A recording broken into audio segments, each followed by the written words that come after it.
Do you want to be the most persuasive person in any room you walk into?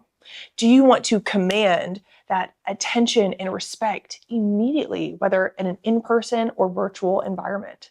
What if I told you the fastest way to properly persuade people is not necessarily with your words, but with what you wear? You know, we all know how important verbal communication is. Warren Buffett is known for his track record of quotes about communication. He says the best way to improve your worth and your potential is through improving your verbal communication.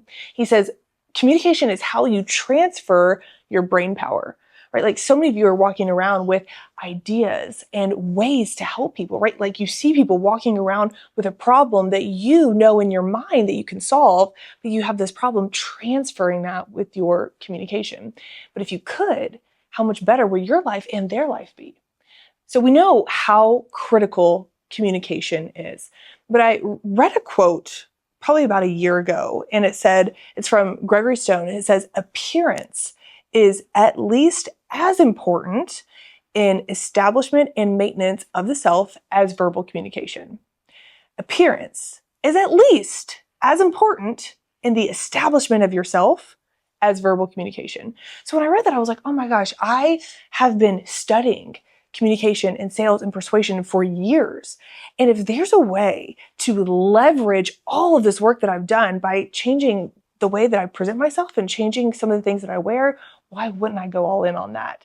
And so that's exactly what I've been studying for probably the last year, is how to take these sales principles and infuse them into a wardrobe so that you can dress in a way that increases your sales.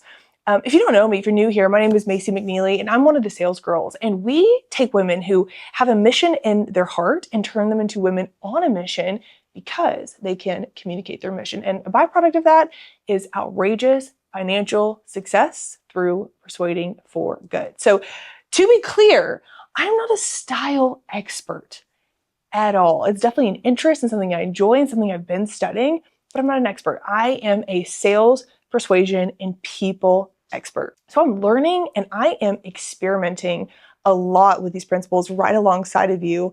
And what I want to share with you today are these principles that I've learned, that I'm teaching my clients, and that you can implement really right away with a lot of the clothes that are already in your closet to increase your sales and ultimately increase your impact. Let's go. So I recently did a video on how it pays literally to get ready every day. But today I want to do a little bit of a spinoff on how to dress in a way that helps you sell more. So this is going to be for you if you are in sales at all, if you sell one-on-one, or if you sell one-to-many. If you're not familiar with one-to-many, all that really means is you are one person selling to many people at one time. It could be you with 2 people or you with 20,000, 200,000, 2 million. It doesn't really matter. The principles remain the same. You can do selling one-to-many through virtual events like challenges, webinars, masterclasses, workshops, or even like group sales calls. Or you can do this in person at an event on stage. You can sell from stage. You can sell on your stage. You can also sell on other people's stages. That's something that we do. We'll come on your stage and sell your offer for you. This is also going to be helpful for if you ever want to speak on stages or speak on other people's stages. These principles still apply. Now, if you're someone who has no desire to sell one-to-many and you're like, I just want to get to the dressing, I am definitely coming to that. But all these things I'm going to talk about really quickly about an immersive sales environment, they can absolutely apply to you as well. If you're someone who doesn't speak on stage yet, but you would like to, go ahead and dress like this now. You will be so much closer to your future self if you dress like her today. So really quickly, I'm going to talk about an immersive sales environment and why they are so powerful. And then I will get to how to dress for them. I really want to combine the sales and the dressing. So let's get started on the sales. So what is an immersive sales environment? An immersive sales environment is basically an opportunity for you to collectively help people think what they need to think in order to buy from you. So selling is all about getting people to take action. And our actions oftentimes come from how we're thinking. And a lot of people are just thinking these repetitive thoughts over and over and over again, which makes them act the same way over and over and over again, which makes them get the same results over and over and over again. You've heard the quote that you are most like the average of the 5 people you spend the most time with. Well, how is that the case? Because everyone likely is thinking very similarly. And so therefore the whole group is acting very similarly, and then the whole group ultimately has very similar results. So in this immersive sales event, I want you to think about people are coming into this room just on autopilot, driving the same way home that they drive every single day, thinking the same way that they think every day, brushing their teeth the same way that they brush their teeth every day. And this sales experience is your opportunity to take them and say, no, let's think this way. Let's go this way. Like imagine you're driving home and then someone is in your seat and they're like, whoa, turn right here. You're missing this opportunity. Come on. And they're like, what? And they turn, and all of a sudden their brain is back to a state of consciousness, not unconsciousness, and they're thinking about where they're going in a totally different way. Think of this immersive experience as your opportunity to override their current programming and offering to install a new programming. You can imagine someone walking into an event thinking, I've always wanted to be an entrepreneur, but it's just, I might fail, and so it might not be worth it. I mean, if someone's thinking that, they're going to feel defeated and they're never going to try. But you can bring them into this world and help them see and believe in their heart that, wait a minute, not only is this possible, this is likely for me. That future is going to be mine. I can do this. What are they going to do? They're going to act totally differently and ultimately give them a new result. This is why a proper sales immersive event does not inform people, it transforms people. And even if people don't buy from you, they will walk away completely changed because you helped to rewire their brain, you helped change their state in their heart, and now they are going to act as a completely different person. So the best way to do that at all is through your communication and through your sales skills. Now, you can communicate and offer like new thoughts and new beliefs for people through social media, through podcasts, through YouTube. And those are all very, very powerful things. The problem is that they're not immersive. What does immersive mean? It means you are fully engaged, right? It's like a movie that you really feel like you're in. It's like music that you just lose yourself in. It's like a conversation that you've just lost track of time, or a video game where you're like, what is even happening in the world? I don't even know. I'm so immersed in this video game. Now, I'd like to think that you're watching this YouTube video fully engaged and fully immersed, but you're probably, working out or getting ready or cooking dinner. And that is the nature of content. Like you're going to listen, but you're not fully immersed. So there's lots of reasons why immersive environments are so incredibly powerful. But today I just want to give you 3. Number 1, increased emotional buy-in. So an immersive experience, they don't just hear the offer, they feel the offer. It's like going to shop for a car. And it's the difference between, the salesman reading to you the characteristics of the car versus you getting in this luxury car and feeling the leather and hearing the engine and feeling that feeling when you hit the gas. You feel it more than you see it. Number 2 is reduced distractions. Listen, a high energy state is critical for someone to make a buying decision. And nothing will kill your energy and your momentum like a distraction. Have you ever been in a state of deep work and you're feeling it, you're in flow, and then someone knocks on the door? And the amount of energy it takes to just get back in that momentous state, it's the worst. And so when we can remove those distractions and really take as much control of the energy of the room as possible, that is where you're going to get the best results. And number 3, everything is just quicker. Trust is quicker. And transformation is quicker. So for trust, like they're going to experience your essence, which is basically they get to experience you live on your feet, live on, your ability to answer questions and how you handle people. And you can really transfer your spirit and your energy through that live experience. And also let's think about transformation. Like you are if you think about it, you're kind of encouraging people to learn a new language a lot of times. Like if you are trying to rewire how they're thinking, sometimes people have never even thought that way before in their life, and it'll be a big adjustment. So let me ask you, if you were to have to learn a whole new language, what is the absolute best way to do that? It's to go move to that country. Buy that one-way ticket, baby. Sit in that country and say, I'm not leaving until I learn this language. And you will end up learning it. Now, the byproduct of learning that language is going to be understanding the culture, how the culture thinks about money and health and family and work. And that's really what you want to do when people come into your immersive environment is like, hey, come in here and get transformed and absorb our culture, how we think about health and money and family and work and all of that good stuff. So an immersive environment is a quicker transformation because you're kind of getting them to move to the country of your extraordinary world. So all in all, immersion means faster decisions, deeper trust, and more sales. Now, we have done immersive environments virtually and live. We've had $1 million days, $1 million hour. We have had people that have found us and 5 days later purchased anything between $25,000 and $150,000, literally just finding us 5 days earlier. That is the power of an immersive environment. But not only just an immersive environment, but your ability to communicate within that immersive environment. It is a lethal combination. Okay, so one of the examples I gave of an immersive environment is like a movie where you go into this dark theater, you spend 3 hours in the movie, and then you come out and you're like, what just happened to me? Like, that was, I won't be able to stop thinking about that movie for days. That is kind of how I want you to think about your experience that you offer. And, this could honestly even be just like a workshop meeting that you have with your team as well. It could be any just extended period of time that you have a group of people. Look at it as if you were presenting a movie and you are the actor or the actress.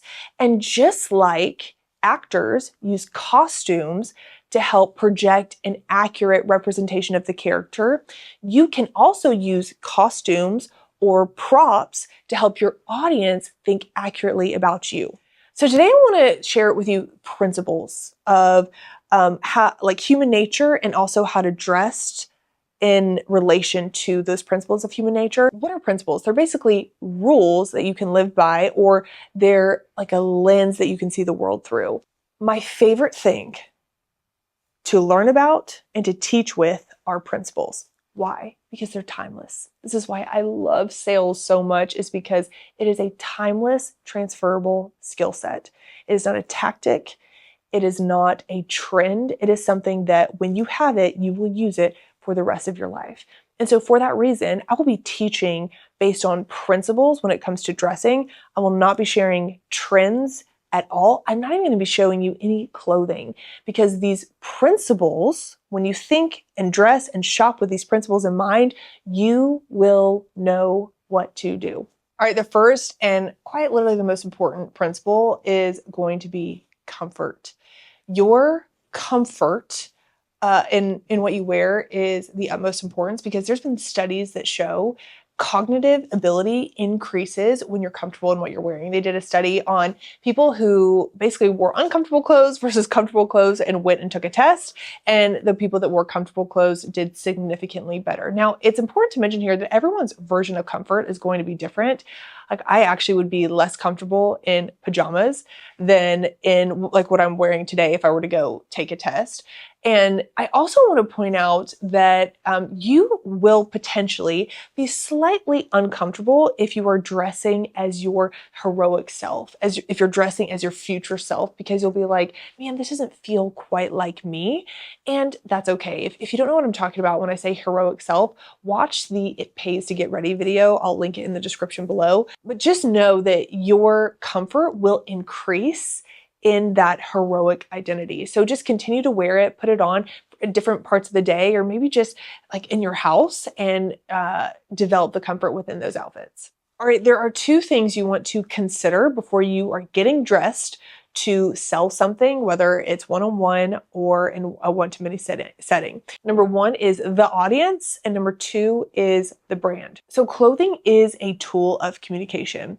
Think about it. Inclusion, opposition and rejection can all be kind of decided on based on your first appearance. I remember when I was going into high school, my mom was really adamant about me having true religion jeans. If you know, you know. They were a little bit more pricey, definitely out of our budget at the time, but that was the cool thing to wear. And she knew that, hey, I don't know where your friends are going to end up landing, and I don't really know what exactly is going to end up happening for you in your high school career, but let's just stack the odds up of you having a smooth experience. And so we got some true religion jeans, and honestly, looking back, I'm very thankful that that was a priority. So depending on who you're selling to, you might want to highlight or tone down certain things about you and your identity. So for example, let's say you're selling a program to brand new doctors on how to get rid of all of their debt in the first 5 years of their career.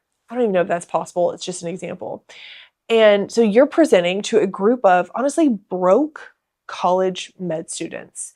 And they're looking at you, who's likely debt-free and probably doing very, very well for yourself.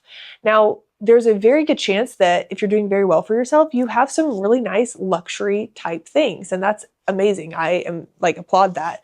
But if you're speaking to a bunch of broke college med students, you want to show up in a way that you feel relatable, but also aspirational.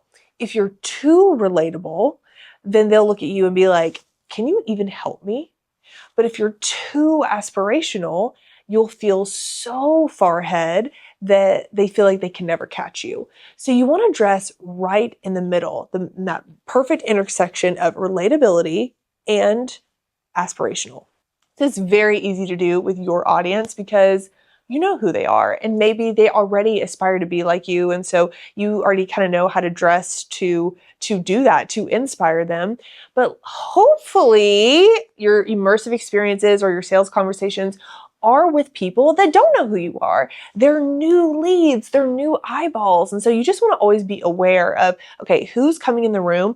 I know for some of our immersive experiences, I like to get them to fill out a form. First of all, so I can kind of tailor the content based on who's in the room, but also I can just know where is everybody at and how can I meet in the middle for that group the best that I can. All right, let's go to brand. And there's kind of two parts of brand. It's like your brand and also potentially their brand if you're in someone else's room or speaking on someone else's stage. But let's start with your brand. How do you describe your brand? How would you describe yourself? You want to make sure that your costume aligns with that. So for example, we had a client that would always talk about being bold and making bold offers.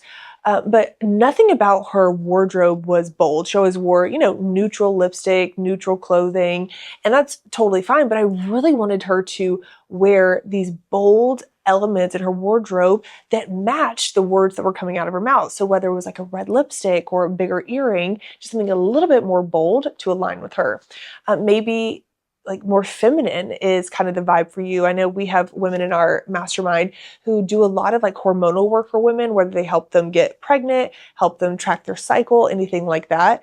And so if you are way more feminine within your brand, you can wear things like ruffles or flowers or those soft pinks that represent what you say. We are obviously the sales girl. So sales is very masculine, it's hunter type energy, and girl is very feminine. So I like to mix the two the best that I can. So today I have on a corset type top, which is definitely more feminine, with a blazer that is more masculine. It's masculine cut. It's definitely feminine pattern, but the shape of it is masculine. So mixing those two is always really fun for me. All right, if you're speaking to someone else's room, whether you got invited on a podcast episode of their YouTube channel, or you are speaking on their stage, or you're speaking at a conference, always, always, always take in consideration their brand and their audience as well. So for example, if you're speaking to some fitness people, hypothetically, maybe they're fitness coaches or personal trainers,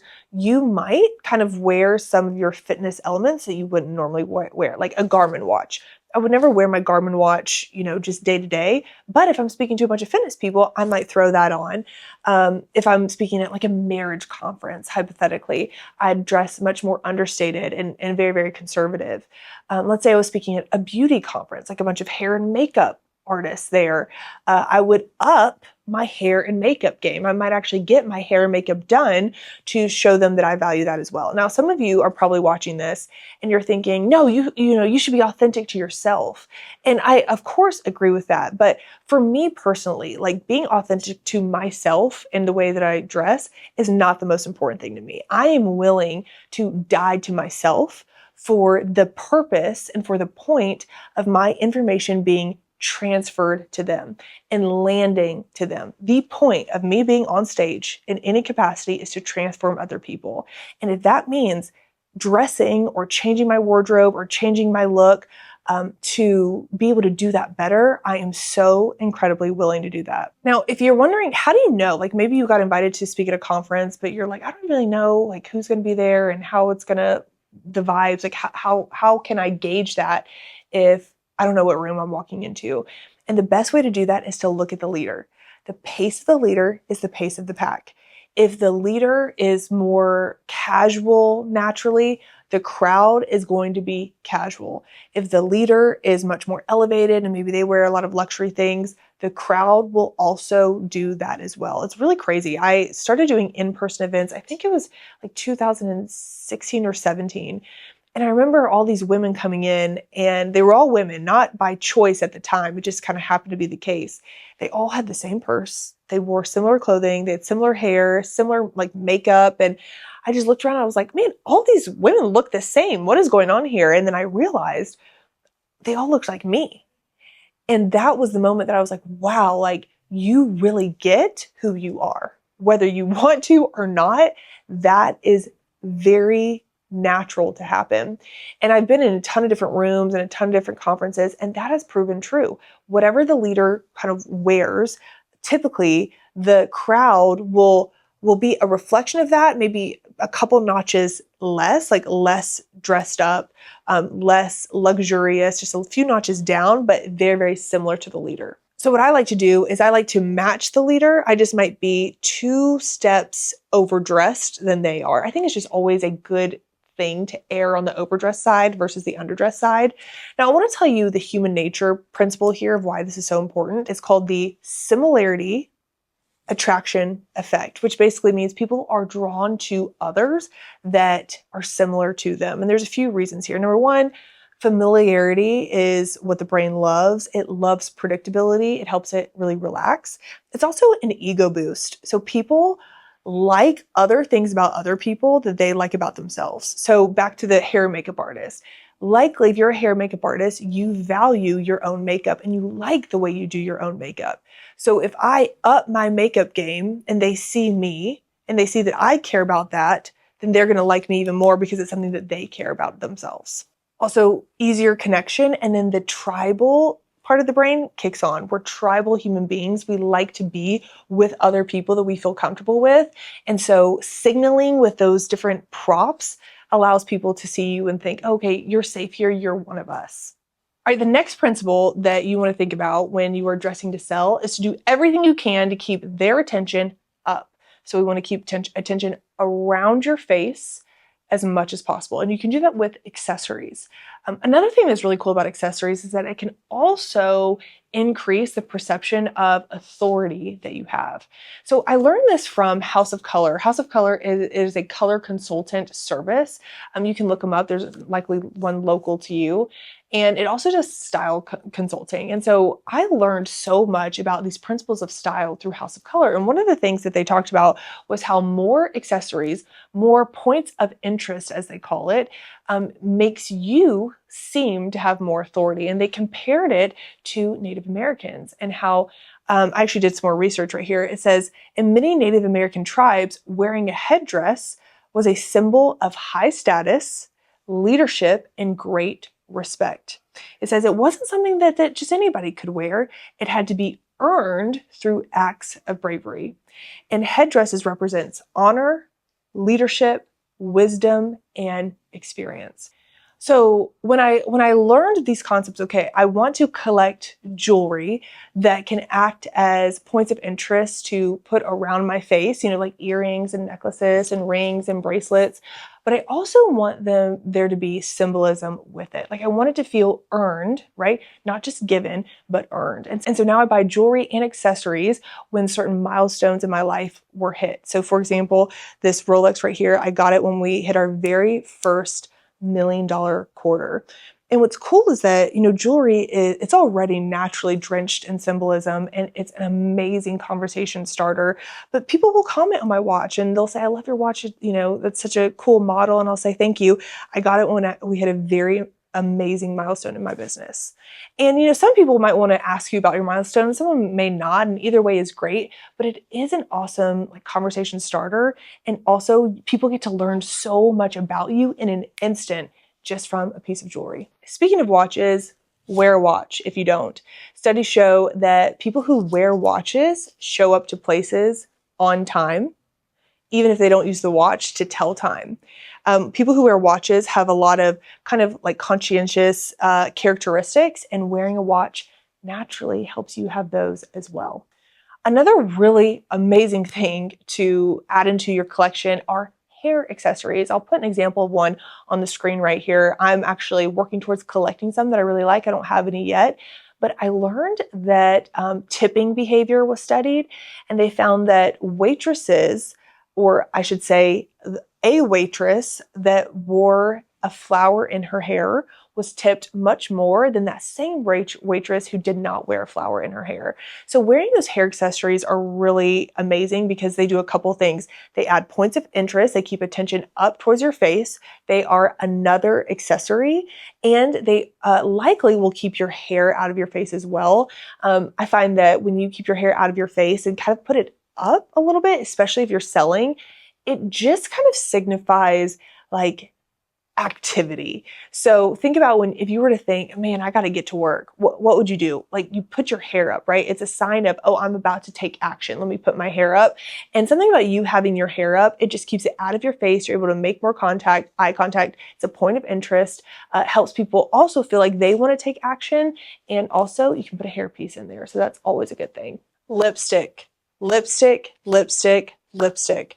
When you are on camera and in lights, you get washed out so quickly. So don't be afraid to punch up the lipstick. We talk about symmetry in the face like this a lot, like making sure you're symmetrical as possible from this way, but you don't really think about being symmetrical this way. And I find a lot of women, they're always, first to put eye makeup on, but they forget the lips, and then that gets them out of symmetry. So make sure you're wearing lipstick. And of course you don't want to look like a clown. So another thing that I learned from House of Color was to take into consideration your points of red. If you're wearing a certain color pink, a certain shade of red, try to get a lipstick that matches that point of red or point of pink as much as possible. So for example, today I'm wearing this kind of dusty rose. And so I have this as my lipstick that matches that point of pink a little bit. So if the principle that we're talking about right now is to keep attention up, that means we want to avoid drawing attention down. So be careful to have really huge belts or too much activity on the bottom of your pants, or wild, crazy shoes. You want your feet to just kind of disappear as much as possible, but ladies, definitely wear heels. A study showed that even when your feet aren't being shown, men perceive women to be more sophisticated when they're wearing heels. So they don't have to be super high heels, but just wear some sort of heel that is simple and comfortable and makes your feet disappear, but also increases that authority. The next principle to consider are the colors that you wear. So there's so much in color psychology, and I haven't even scratched the surface of it, but here's what I can tell you. There are long wavelength, and then there are short wavelength colors, and there's a spectrum. The long wavelength colors are high vibration. They kick up your energy. This is great for your workout clothes if you want to increase your energy. And so they're going to increase your energy and also other people's energy. The shorter wavelength colors are a little bit softer, more subtle, and they're going to be a little bit more grounding. Just be aware of the energy that you have with those colors on, and then also the other energy that you want other people to have. So colors for me are really, really important to wear, mostly because of the brand of the Sales Girls. So much of selling, most of selling is bringing offers to life. Your offer is dead, your product is dead, your service is dead. The salesperson is the one that brings it to life. 2/3 of our brain is used to visually process things. And our vision is so important because it helps us know, hey, what do I stay away from? What do I walk towards to? I mean, think about it. We knew if we could eat something back in the cave days based on the color, right? If it was a rotten apple, it was dark and brown and black. But if it was a bright red apple, we knew that we could eat it and move towards it. And so I just like to do everything I can to walk into a room and for people to look at me and think, oh yeah, she's someone I want to walk towards. Now, I got a lot of comments on my closet in my last video about all of the colors. Some were good, some were not good. And one of the comments was, hey, what about like decision fatigue? You know, Steve Jobs would wear a black turtleneck every day to avoid decision fatigue. And honestly, that is a real thing. You're right there. And that's why I loved getting my color analysis done, because I actually have a very small color wheel of colors that work for me and my coloring. And the best part is all the colors harmonize. So really anything can go with anything, which reduces the mental energy it takes to make decisions and also make sure that I'm still wearing colors that match the brand. All right, the final principle for you to think about when dressing to sell is how you're going to wrap the package. Okay, so I want you to think about buying a luxury bag from Chanel. And then think about buying a bag from TJ Maxx. Opening and unboxing those two bags is going to be a completely different experience, right? The packaging, the way it's wrapped, helps you know what's going to be on the inside. Or maybe you've been to a wedding shower or a baby shower and you see people bring all their presents in. You can tell the ones that were wrapped really intentionally likely were a better present or like a more expensive present on the inside. And so how you wrap yourself on the outside should be a representation of the message that they are going to hear on the inside. So think about kind of two categories. So you have like the teaching wrapping and then the selling wrapping. So your teaching wrapping is really where you're teaching content, you're teaching principles, you're teaching ideas and new concepts. And, you know, I'm teaching to you right now. I teach to my clients all the time. And if you think about a teacher in your life, they typically are not really dressed super extravagantly, right? They're dressed very low key and understated because they want the content and what they do to be the point. The way I like to think about it, I don't want you to think about dressing like a teacher. I want you to think about dressing like a tour guide, because a tour guide is dressed appropriately, but he's also clearly the one in charge. Sometimes I think teachers, like especially if they're younger teachers, they blend in with the kids and they blend in with the students, especially if it's a high school and you're like, where's the teacher? A tour guide, it's very clear that they're the one in charge. Like think about like a water rafting tour guide. He wouldn't be dressed in a tuxedo. He would be dressed appropriately for the occasion, right? He takes into context the brand and the audience, but clearly he's the one. If something were to go wrong, you run to him. And that's how you want to come across. It's like, hey, I'm here to really deliver a transformation. It's not about me. I don't want to be in the spotlight. I want you to be in the spotlight. So I'm going to dress in that way. So it's just a little bit more understated and aligned with the brand and the audience. So now I want to talk about the selling package, the selling wrapping that you're doing. So this is the outfit that you would wear if you were to do a selling one-to-many presentation right before you reveal the offer, right? You never just want to reveal the offer on its own. You want to have a message beforehand and then reveal the offer. So that's what this is about. Now you want to definitely look aspirational. You want to show them what's possible. Now, you don't want to be so aspirational that it's like distracting or it feels so far ahead. Like, you know, those Grammy dresses or those award show dresses that are just so out there. You're like, what dress is going on right now? We want to stay away from that, right? We just want to be sharp and aspirational. You are a vision of what's possible for them when they say yes. I think luxury items are a really good thing to work towards and to also buy as milestone markers that can mix as being like a talking point and also outfits for your selling days. Luxury things are they're really powerful. In fact, there was a study done actually here. Let me read it to you. It was about a researcher that had an expensive luxury car and then a regular economy car. And they basically stopped both of these cars at a green light. And 84% of the drivers behind the economy car immediately began to sound the horn in annoyance. And some would go as far as to rear end and bump the car. However, when drivers found themselves stationed behind the luxury car, patience was suddenly a virtue.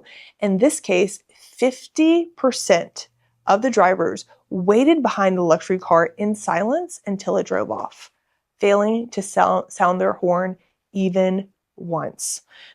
I have a couple other studies here too. There was someone who had a clipboard and they were approaching strangers to get them to sign a petition. And the participants who approached the shoppers who wore either a plain shirt or a luxury kind of like labeled shirt, what they found is that the shoppers that wore the plain shirt complied 13% of the time, but the people that wore the branded top, they complied 52% of the time.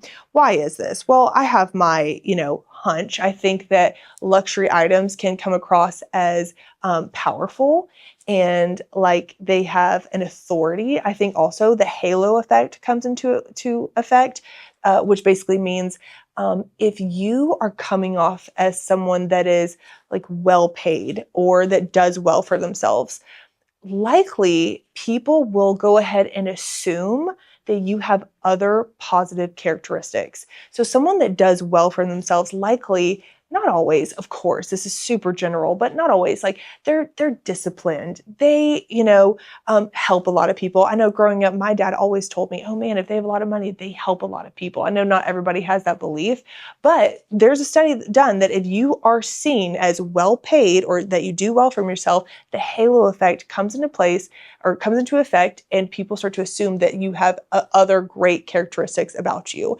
Now, you don't have to buy luxury, obviously, but there are some things that you can do to increase that look.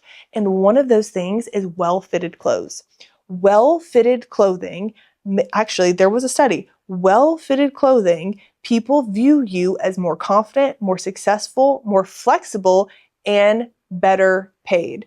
So just going to get an inexpensive outfit and getting it properly tailored can really increase that sophisticated look that you're going for.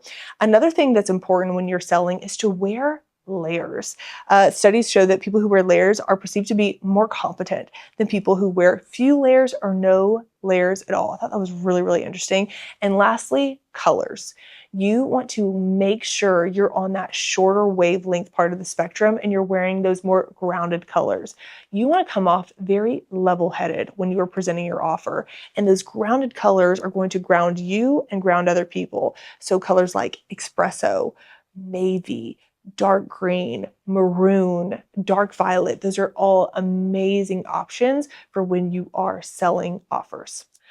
The last and final thing I want to just remind you of with all of this information is not to go drop everything and go shopping right now. That is not what I'm telling you to do. What I do want you to do is to enjoy the process of starting to collect things really mindfully.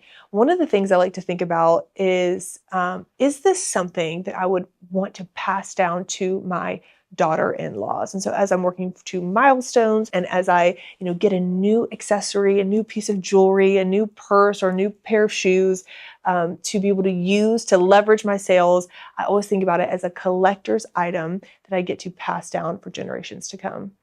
I hope this video was helpful. Comment below your biggest aha moment, and I will see you in the next video.